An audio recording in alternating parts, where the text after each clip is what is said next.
Hey guys, I'm John Barklow, and today I want to talk to you about canister stoves.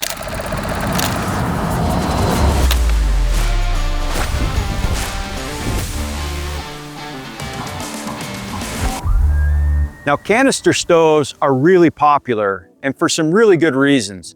One, they're very small, they're compact, and a lot of these canister stoves are stove systems. And so they nest together and they make a really nice, tight, compact package for backpack hunting. They're easy to light. They don't provide any big flare up or fireball. And so when you light them outside your tent in inclement weather, you can bring them inside and use them in the vestibule.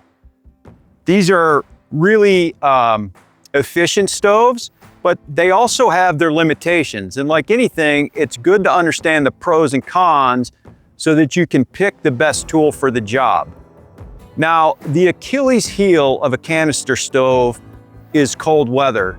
And the reason is because they run off a pressurized canister, normally of isobutane or isopropane.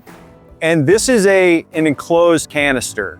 So in the cold weather, the pressure in this canister goes down, which makes the fuel efficiency and the performance of the stove go down. That is something really important to consider with these stoves.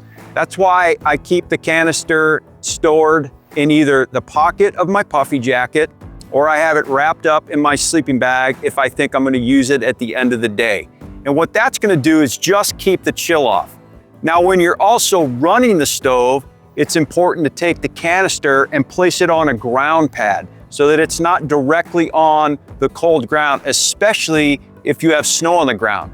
Now, these couple things are going to keep the canister warmer for that better efficiency.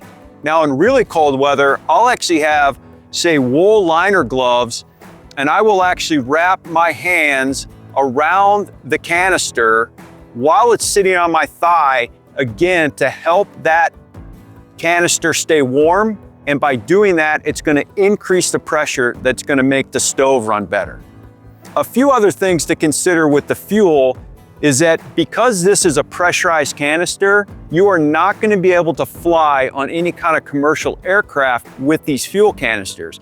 So if you're leaving from the lower 48 and say going to Canada or Alaska, you are not going to be able to fly with these canisters. So you need to figure out, can I get the fuel where I'm going? Now, if you're flying into remote parts of Alaska, Canada, Asia, there's a really good chance you are not going to be able to get these canisters. And so that all has to be figured out logistically before you choose to bring a canister stove. The other thing I would tell you is that canister stoves, although they're very small, you cannot repair these in the field. So if this is your only stove and this goes out, does that somehow affect you being able to eat all that dehydrated food that you brought? Now, if you're going to bring these, I would suggest that you bring them in more temperate weather. So we've already talked about some of the cons about bringing them in the cold. But if you have to melt snow for your primary source of water, these aren't going to be your best choice. That would be more of a liquid fuel stove. But if you do bring these, they're great for one person, two people. If you're gonna have more than that, then I would bring a second stove. So if we had 4 people, maybe we bring 2 stoves for that 4-person group. Now, I always suggest that you burn test whatever stove that you have. And by doing that, this is gonna allow you to figure out your fuel consumption. And so to burn test a stove, you would simply assemble your stove. You'd have a cook pot full of 1 liter of water, and you would time how long it takes to boil that liter of water. And then you would continue to let that stove run and keep that running time. So it took me 2 minutes to boil 1 liter of water, and I got 20 minutes out of the canister. You can extrapolate that out and figure out how much fuel consumption you need. Now, this is gonna tie back to your crisis nutrition plan. How often you intend to use that stove, how much you're going to eat. Do you eat 2 dehydrated meals a day, or do you eat just 1? For me, I like 1 cup of coffee in the morning and then 1 hot dinner with that hot drink at night. So I feel figure out my fuel consumption that way. But on average, one 4-ounce canister is gonna get one person 2 to 3 days. Now, I've gotten a lot more out of that. I actually took one 4-ounce canister on a solo dull sheep hunt in Alaska. I got 8 days out of it, but I had a running water source.